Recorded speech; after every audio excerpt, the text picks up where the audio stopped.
Okay, we're joined down by the U.S. delegation that just wrapped up their meetings with the Russians. Are you walking away with this with any agreements for any follow-up conversations? Well, I would start by saying we've agreed on 4 principles that I think are important. The first is that we're going to appoint our teams respectively to work very quickly to reestablish the functionality of our respective missions in Washington and in Moscow. For us to be able to continue to move down this road, we need to have diplomatic facilities that are operating and functioning normally. The second point is that we're going to appoint a high-level team from our end to help negotiate and work through the end of the conflict in Ukraine in a way that's enduring and acceptable to all the parties engaged. The third point is to begin to work at a high level as well to begin to discuss and think about and examine both the geopolitical and economic cooperation that could result from an end to the conflict in Ukraine. Obviously, we'd have to see that conflict come to a successful and enduring end in order for that to be possible. And the last thing we agreed to is that while our teams are going to be working on all of this, the 4 of us who were here today, the 5 of us that were here today, are going to remain engaged in this process to make sure that it's moving along in a productive way. What does an enduring and successful end look like? Did you present any proposals to the Russians today? Well, there are some underlying principles. This needs to be a permanent end to the war.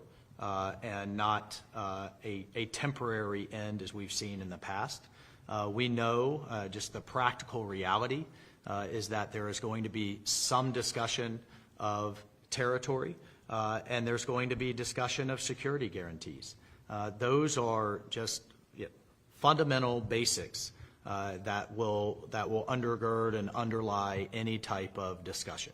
But I think the most important part is the President has stated his desire, his determination to end this war, to end the killing that is going on, the death and destruction that is happening as this war, goes on and on, month after month after month, in the killing fields of eastern and southern Ukraine is unacceptable.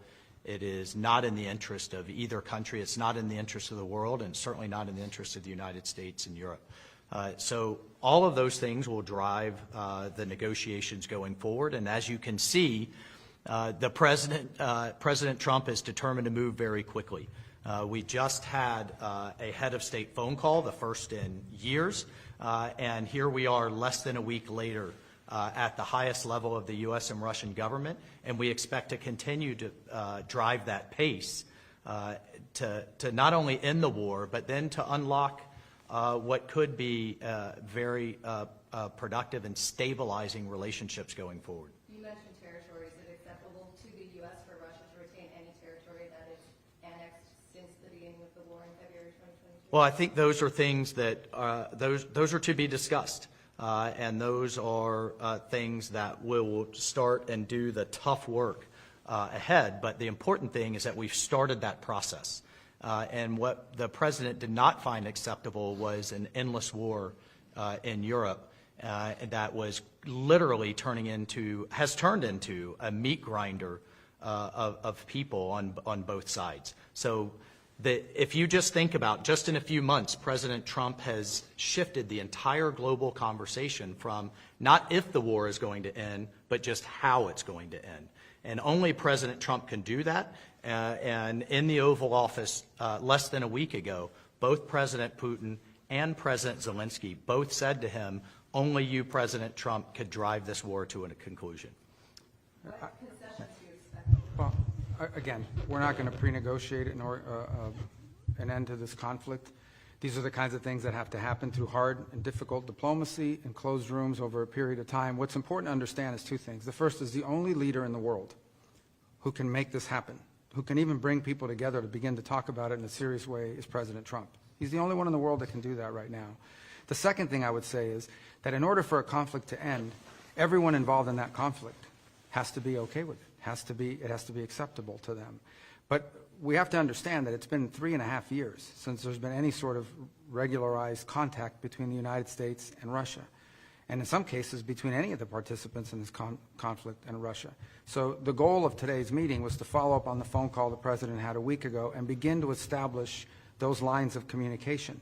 The work remains. Today is the first step of a long and difficult journey, but an important one. And President Trump is committed to bringing an end to this conflict, and as he said when he campaigned for president. And he wants it to end in a way that's fair. He wants it to end in a way that's sustainable and enduring, not that leads to another conflict in 2 to 3 years. That's not going to be easy to achieve, but he's the only one in the world that can begin that process. Donald Trump is the only leader in the world that could initiate that process, and today was the first step in that process. Is sanctions relief going to be involved in any of this normalizing or trying to more level set relationship between the U.S. and Russia? Did the Russians bring up sanctions relief in the meeting today? Well, sanctions are all the result of this conflict. There are sanctions that were imposed as a result of this conflict. And so I would say to you that in order to bring an end to any conflict, there has to be concessions made by all sides. We're not going to predetermine what those are. We're certainly not going to negotiate this today or in a press conference for that matter. But, and there are other parties that have sanctions. The European Union is going to have to be at the table at some point because they have sanctions as well that have been imposed. So, but I guess the point here is the goal is, and we agreed on what the goal is to bring an end to this conflict in a way that's fair, enduring, sustainable, and acceptable to all parties involved. What that looks like, well, that's what the ongoing engagement is going to be all about. The Ukrainians and the Europeans have suggested they feel very sidelined about how the process has played out so far. How do you intend to address their concerns, and will they be incorporated in future meetings in a multilateral way? Well, the comment I would have on that is that for 3.5 years while this conflict has raged, or 3 years while it's raged, no one else has been able to bring something together like what we saw today, because Donald Trump is the only leader in the world that can. So no one is being sidelined here. But President Trump is in a position that he campaigned on to initiate a process that could bring about an end to this conflict. And from that could emerge some very positive things for the United States, for Europe, for Ukraine, for the world. But first it begins by the end of this conflict. And so the only thing President Trump's trying to do is bring about peace. It's what he campaigned on. It's something the world should be thanking President Trump for doing. He's been able to achieve what for 2.5, 3 years, no one else has been able to achieve, which is to begin this process, a serious process. Obviously, a lot of work remains before we have a result, but President Trump's the only one that can do it. Look, it's common sense. If you're going to bring both sides together, you have to talk to both sides. And we'll continue to remind everyone, literally within minutes of President Trump hanging up with President Putin, he called and spoke with President Zelensky. So shuttle diplomacy has happened throughout history. It's happened all over the world. We are absolutely talking to both sides. The Secretary of State just met with President Zelensky days ago, along with the Vice President, 7 cabinet members in Europe at the same time, really showing the importance of engaging our allies. President Trump spoke with President Macron just yesterday. Prime Minister Starmer is coming to Washington next week. So I think the facts will continue to push back on this notion that our allies haven't been consulted. They are being consulted literally almost on a daily basis, and will continue to do so. Did you set a date for the two presidents to meet at this meeting? When can we expect that meeting? We did not. We did not set that date, but the two presidents talked about meeting and expect to meet. Can you take us a little bit in the room today? What was the interaction like? How would you characterize the discussions? It was positive, upbeat, constructive. Everybody there to get to the right outcome, solution-based. We discussed it afterwards. We couldn't have imagined a better result after this session. It was very, very solid. Will you be traveling to Russia again, Mr. Whitcomb? I'm not sure, but we'll make that determination in the next couple of weeks. The Europeans, Keir Starmer, the UK Prime Minister, has said the U.S. needs to back any sort of European solution to the war. Is this something that you are willing to commit to? Well, I think that's something that we'll continue to discuss. We have certainly, again, as a first principle, a European-led security guarantee. We have the President, many of us, as members of prior members of Congress ourselves, have called for the Europeans to continue to contribute to our common defense, to continue to share the burden of NATO defense. We'll continue to point out that while things have improved, starting with President Trump's first term, the fact that a third of our NATO allies still do not contribute the minimum of 2% of their GDP to defense a decade after that we all collectively made that agreement isn't acceptable. We have the NATO summit coming up this June, and we would expect with the type of conflict, the type of warfare and destruction we've seen in Europe, sadly, the last several years, that we have 100% at the minimum, and in fact are exceeding that. So, look, this is a common effort. This isn't just about what the United States is going to continue to contribute and what we are going to continue to ask of the American taxpayer. We all have to make those tough decisions. We all have to contribute to our common defense, and we expect that this to be a two-way street for our European allies. And the fact that both the United Kingdom, France, and others are talking about contributing more forcefully to Ukraine's security, we think is a good thing. Did you walk away from this meeting convinced the Russians want peace? You said it might take some time to be convinced of that. How are you seeing it now? I mean, I don't view diplomacy that way. I think diplomacy ultimately is based on actions. It's based on commitments that are kept. So I think I came away today convinced that they are willing to begin to engage in a serious process to determine how and how quickly and through what mechanism can an end be brought to this war. Whether we can ultimately reach that outcome will obviously depend on every side in this conflict's willingness to agree to certain things. So I think it's important to have this meeting because we haven't really had much engagement with the Russians for almost 3 years. And it sets the table for future conversations. How that turns out will be up to the parties and their willingness not just to make commitments but to live by them. That'll be tested in the weeks to come. But I can tell you again, as I reiterate, President Trump has made it very clear during the campaign he thought this conflict needed to end. He's the only leader in the world that could have started a process that we saw here today, and this process is going to continue. And when you talk about an enduring and sustainable end of the conflict, it means one that's acceptable to everyone involved in it. And that obviously includes Ukraine, but also our partners in Europe, and of course the Russian side as well. Sorry, I didn't mean to jump in there, but I just wanted to also take a moment, I think on behalf of all of us and the President, to thank our partners in Saudi Arabia, to thank our hosts for bringing this together, and particularly the Crown Prince Mohammed bin Salman and his team. We are moving quickly, which means they moved very quickly to be such gracious hosts, and we certainly are all appreciative. Absolutely. As the last question, will the Saudis take on a more active mediation role as these talks move forward? Well, that's a decision for the kingdom to make, but I can tell you that the Kingdom of Saudi Arabia is playing an indispensable role in making today possible. Not just hosting us, but bringing the parties together to have these conversations. I think it's something we're very grateful for, something we're very grateful for the partnership that we have with them on a host of issues, and this being one of them, where we thank them for doing it, and we hope that they will, I think they've offered, and I believe that they will continue to be helpful in any way they can. Thanks. Can I just, I'll be extremely brief. I know you're so what is the next step now?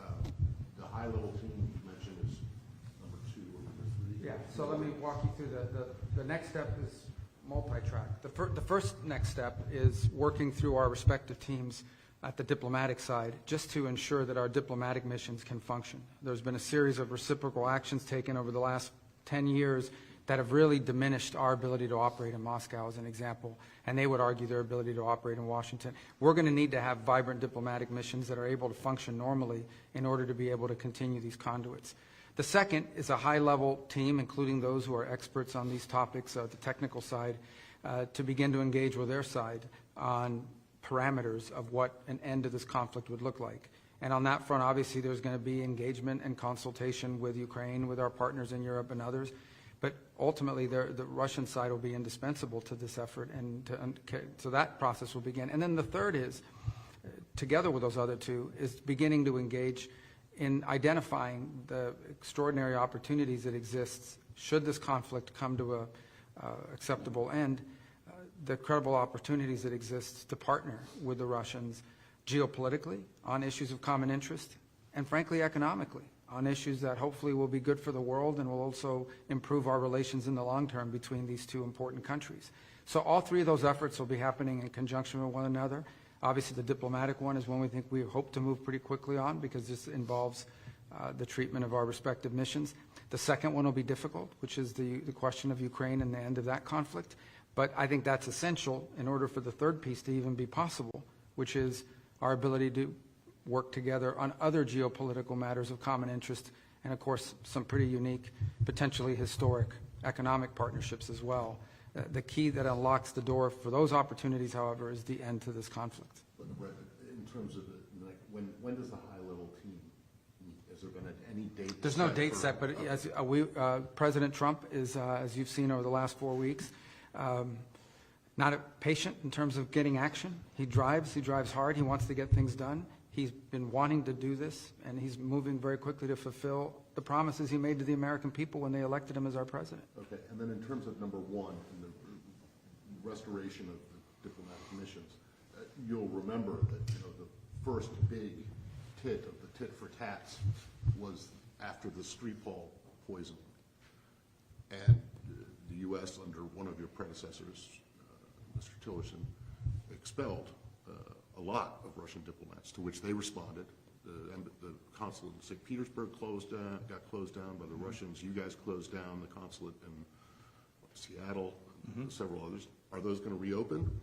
Well, that's what we're going to be talking about. And ultimately, again, I'm not going to negotiate or work on that in public. That's what these channels will be about. But ultimately, what the goal we need to have is we have to have some normalcy in our missions and in their ability to function. And the main embassies even. And in the main just the embassies main in particular. embassies, regardless of the consulates. I mean, if our diplomatic channels are broken, it's going to be very difficult to consistently engage on a host of topics, including some unrelated irritants that could derail the broader talks on Ukraine. So there has to be some improvement in the way our missions are able to work and in the environment and space that they're given to operate in. So that's something we want to move on quickly, and it's important to set the table for the other two things that we want to do. But I think the key really in all of this is ultimately going to be whether an agreement can be reached with all parties involved on an acceptable resolution to the conflict in Ukraine. Because if that happens, not only will the world be a better place, but I think there will be some pretty unique opportunities to work with them on areas of bilateral geopolitical interest and some very unique economic opportunities. But we have to get the Ukraine situation resolved first in a way that's acceptable to everyone. Okay, my last one. But does that mean if you get the staffs back to the normal operational level and staff at the embassies, that you consider the Skripal case, the Crimea annexation, to be closed? There are no longer issues? Because I think, you mentioned that Keir Starmer is going to be in Washington next week. I can imagine that the Brits won't be particularly Yeah, again, I'm not going to negotiate or talk through every element of the disruptions that exist or have existed in our diplomatic relations and the mechanics of it. Suffice it to say that President Trump has pledged and intends to keep his promise to do everything he can to bring an end to this conflict. We cannot do that unless we have at least some normalcy in the way our diplomatic missions operate in Moscow and in Washington, D.C. And so we need to work to improve that, and we're going to work with them to see what's possible within that context. Does that include removing Lavrov from rescinding sanctions that have been imposed? We're just not at that level of conversation yet, but certainly there'll be a number of topics that will have to be discussed along the way. We haven't even begun that process. Today was just an agreement to begin a process to talk about those things. All right. Thank you. All right. Thank you. Thanks a lot. Take you in the room. You are in the room. Yes.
Видно?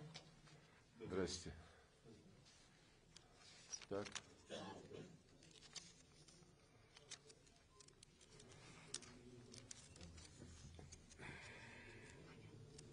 Когда? Вы готовы? Там что-то девушки говорят, кто-то еще бежит.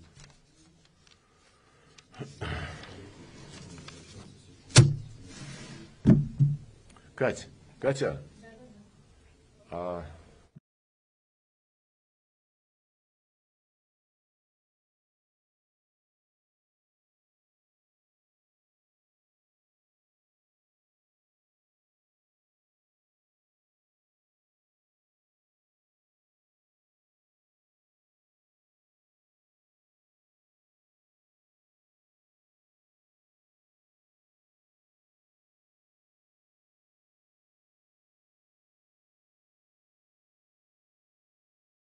Во-первых, хотели бы выразить признательность руководству Саудовской Аравии за предоставленную возможность провести встречу российских и американских представителей.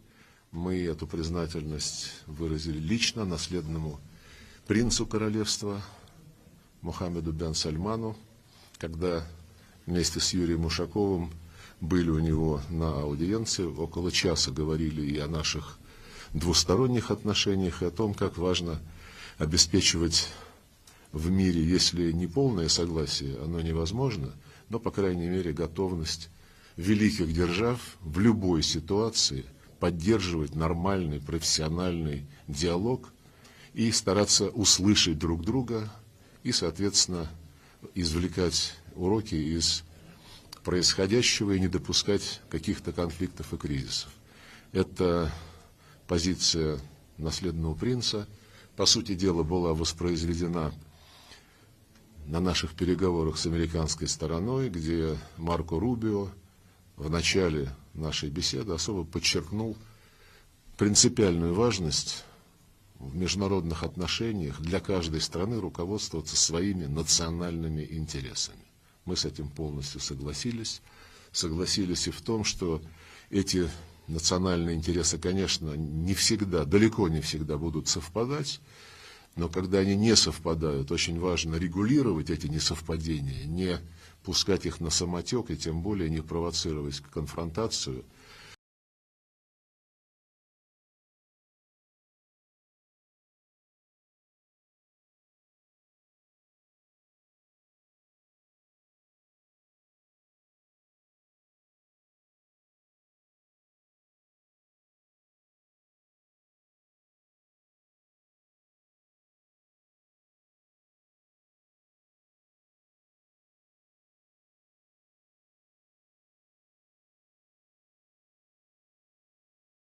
Лучше понимать нашу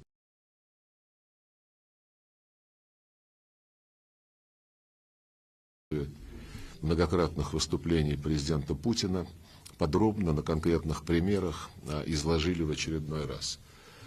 Договоренности, каких мы достигли, первое и, наверное, самое срочное, и тем более не самое сложное, это обеспечить скорейшее назначение послов России в США и США в России.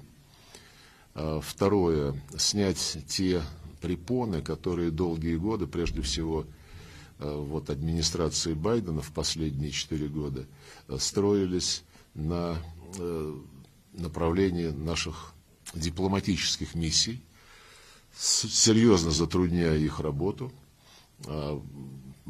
бесконечные высылки наших дипломатов, на которые мы вынуждены были отвечать, сохраняющиеся проблемы ареста нашей недвижимости и многое другое. Не последняя проблема – это банковские переводы, которые нам пытаются ограничивать. Мы, естественно, отвечаем взаимностью. Так что условились, что наши заместители в самое ближайшее время договорятся о встрече и рассмотрят необходимость устранения вот этих искусственных барьеров в работе посольств и других загранучреждений в России, в США и США в России, причем не концентрируясь на каком-то конкретном проявлении вот этих вот препон, а постараются системно, чтобы раз и навсегда положить конец этим неудобствам, которые реально затрудняют развитие повседневных нормальных отношений. Вторая договоренность, согласовали мы, что будет в ближайшее время сформирован процесс по украинскому урегулированию. Американская сторона сообщит, кто будет представлять Вашингтон в рамках этой работы. И как только мы узнаем имя и должность соответствующего представителя, мы, как президент Путин сказал президенту Трампу, тут же обозначим нашего участника этого процесса. Ну и третье, так в широком концептуальном плане, создавать условия по мере процессов, связанных с урегулированием кризиса на Украине, параллельно создавать условия для того, чтобы наше сотрудничество возобновилось в полном объеме и расширилось на самые разные сферы. Был большой интерес, который мы разделяем, в том, чтобы возобновить консультации по геополитическим проблемам, включая различные конфликты в различных частях мира, там, где и у США, и у России присутствуют интересы. И была большая заинтересованность в том, чтобы снять искусственные преграды на пути развития взаимовыгодного экономического сотрудничества. На обсуждение экономических аспектов нашей сегодняшней встречи присутствовал глава Российского фонда прямых инвестиций Кирилл Дмитриев и тоже презентовал некоторые проблемы, которые могли бы с пользой для России и для Соединенных Штатов быть достаточно оперативно урегулированы. Пожалуйста, вопросы. Александр Крестьянский, канал «Россия», ВГТРК. Разные оценки сейчас звучат, в основном позитивные, и с американской стороны уже выступают. Все-таки хотелось бы уточнить, по какому треку удалось сблизить больше всего позиции США, по российско-американскому либо украинскому? Удалось ли также подготовить все-таки заложить основу для встречи президентов России и США? И, в общем, какие следующие шаги будут ли у вас в ближайшее время встречи? И, кстати, госсекретарь сказал, что от всех по украинскому треку, от всех участников потребуются уступки. Есть ли понимание какие? Насчет того, по каким вопросам удалось достичь взаимопонимания, не обязательно это означает сблизить позиции, но я уже об этом сказал. Практически договорились, что нужно решительно, раз и навсегда, проблему функционирования наших дипломатических миссий.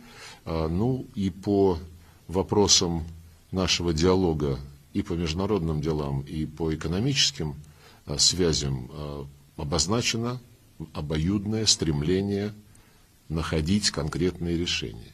Что касается украинской тематики, то я упомянул договоренность о том, что американцы назначат своего представителя, и мы ответим взаимностью. После этого соответствующие консультации начнутся и будут носить регулярный характер. Что-то там я еще упустил. Ну, мы встречались по решению президентов, которые договорились вести дело к подготовке очередного саммита, и с этой целью министром иностранных дел, советником по национальной безопасности было поручено встретиться и посмотреть, что необходимо проработать перед тем, как президенты могут начать договариваться о конкретной дате и сроках проведения саммита. Сергей Юрьевич, Егор Пескунов, Арти Интернешнл. Не могу не спросить, вот сразу же после завершения встречи пошло очень много информации, ссылаясь на какие-то источники, близкие к дипломатическому процессу, о некоем трехэтапном плане, о котором якобы Россия договорилась с США по Украине. Правда ли это? И второй вопрос, если можно. До этой встречи США отправили такую интересную анкету в Европейский Союз, где спросили, что Европа может предложить с точки зрения оказания неких гарантий безопасности в Украине. Там есть вопрос про введение контингента на территории Украины. Как Москва к этому относится? Что касается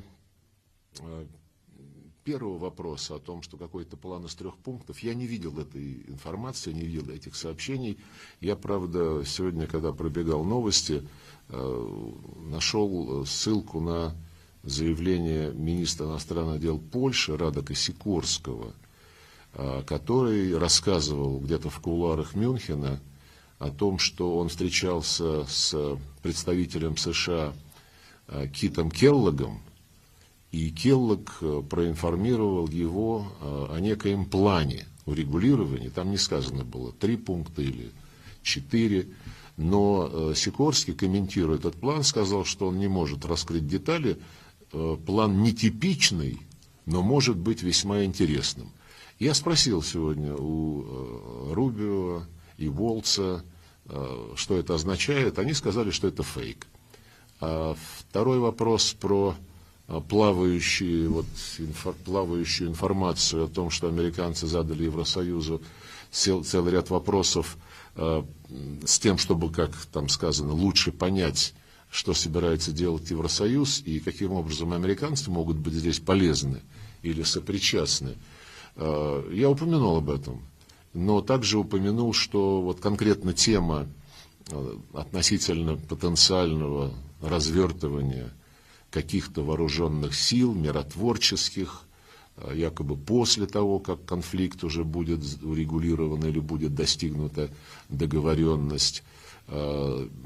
Контингенты, как вот в этой бумаге упоминается, интересуют американцев с точки зрения, какие страны готовы их предоставить. Но ясно, что вопрос адресован к членам Евросоюза. Мы объяснили нашим сегодняшним собеседникам, что мы очень хорошо отметили, что президент Трамп в нескольких своих выступлениях первым среди западных лидеров четко сказал, что втягивание Украины в НАТО является одной из главных причин того, что происходит, что это одна из крупнейших ошибок Байдена и его администрации, и что, будь Трамп президентом, он бы такого не допустил. В этой связи мы объяснили нашим сегодняшним коллегам, что президент Путин многократно подчеркивал, что расширение НАТО, поглощение Украины Североатлантическим альянсом – это прямая угроза интересам Российской Федерации, прямая угроза нашему суверенитету.